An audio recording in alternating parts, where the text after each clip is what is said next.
Hey guys, PIEGUYRULZ here, and welcome back to another Square Theory.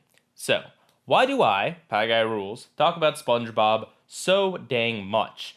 You would think that I'd run out of things to talk about after I've, I don't know, pledged to review every single episode of the show, but yet here I am making this series of Square Theory videos where I talk about various aspects about the show and the writing and all of that. I have a series where I re-review episodes in Spongy Bits. I do other videos, like I've started pitching my own ideas for theoretical SpongeBob episodes, and soon enough I'll be doing some SpongeBob top 10s. Plus, I've got some SpongeBob Let's Plays going on my second channel. Just finished SpongeBob Revenge of the Flying Dutchman and just started Battle for Bikini Bottom. Wink, wink, please go check that out. So why is it that I'm able to talk about SpongeBob so much, and why do I talk about SpongeBob so much? Well, the simple answer is that it gets views. But I don't mean that in a way that I'm just chasing after what's gonna get me the most popular or anything like that. I mean that in the way that SpongeBob is something that a lot of people have seen. So I know when I make a SpongeBob video, a lot of people are going to watch that video. My content is based on you seeing other content. That's just the nature of the beast. The way I decide to review things, the way I do it, it typically lends itself to people who are at least familiar with the property. Maybe not have seen every episode or the episode I'm even reviewing, but you have to kind of be at least a little bit familiar with what I'm talking about here to get any enjoyment or understanding of my videos, except for the whole series review things where I kind of give an overview of the series as a whole. But when I go into specific episode reviews, when I go into talking about specific details of a show, typically you're going to want to have actually seen that show. So what better show to talk about in that respect than SpongeBob, which is a show that so many people have seen. There are people who have seen only the old episodes, people who have seen only the new episodes, people who have seen every episode, people who have seen random selection of episodes across all 10 seasons. I was going to say 9, but I didn't. There are people who have seen 3 episodes or whatever, but people have seen this show, and at the very least, people know of this show. If you don't know who SpongeBob is, you must be living in a really foreign country that doesn't get TV shows or anything, because SpongeBob has passed the point of being a normal show, or a normally just popular show, and has kind of entered into pop culture phenomena in a permanent way. We're not talking about something that is very, very popular at a time and then is still talked about every so often. SpongeBob is, I guess, on the level of The Simpsons. Maybe not quite that high, but about there, in that it has become something more than just a popular TV show. If you mention SpongeBob, my parents, my grandparents, people who have never even seen any episodes still know who the character is, still know that Squidward is grumpy, still know that Patrick's an idiot.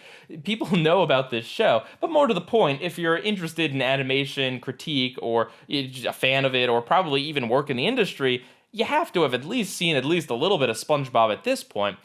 So basically, the reason why I talk about SpongeBob so much is because it is an easy example to use, for these Square Theory videos. People have asked me sometimes, why do I do them in the format of SpongeBob? And it's because if I did them in the format of anything else, if I did a We Bare Bears themed one, or I did a Rocko's Modern Life theory or whatever, then not as many people would be as familiar with the property, because I'm very much aware that a lot of the things I say in Square Theory are applicable to a number of TV shows. And sure, I could just do general TV theory videos, and I have done some of them, but when I use SpongeBob as an example, it attracts a lot of people who watch SpongeBob, but it also is a way for everyone to understand the points I'm getting at. If I make a video where I reference random obscure shows, or even random kind of popular shows, not everyone has seen popular shows, so not everyone's gonna know what I'm talking about. But with SpongeBob, it pretty much everyone knows, and so that's why my videos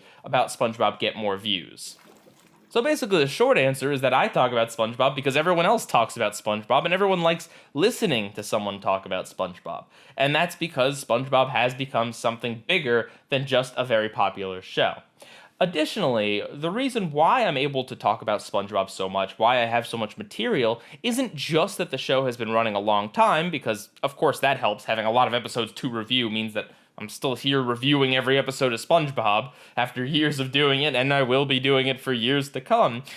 but also the fact that SpongeBob has had such a varying quality over the years. And it's easier to talk about SpongeBob than any other show because I feel pretty familiar with the show. I grew up watching it. I watched the early seasons. I feel like I have a firm understanding of what makes a really good episode of this show, what makes a good episode of this show, and what makes an episode of this show, and what makes a bad episode of this show. As opposed to a show that only has a few seasons or that I'm not that familiar with or that I just got into or whatever.